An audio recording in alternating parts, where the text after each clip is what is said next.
Hello guys, আসসালামু আলাইকুম। সবাই কেমন আছে?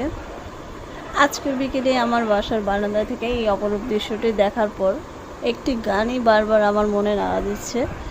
তা হলো, আমি একটু গেয়ে শোনাই, যদিও আমার কণ্ঠ ভালো না। শ্রাবণের মেঘগুলো জড়ো হলো আকাশে, অজরে নামবে বুঝি শ্রাবণের ধারায়। শ্রাবণের মেঘগুলো জড়ো হলো আকাশে, অজরে নামবে বুঝি শ্রাবণের ধারায়। আজ কেন মন উদাসী হয়ে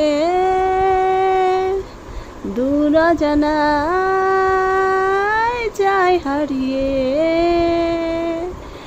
আজ কেন মন উদাসী হয়ে দূর অজানায় যায় হারিয়ে।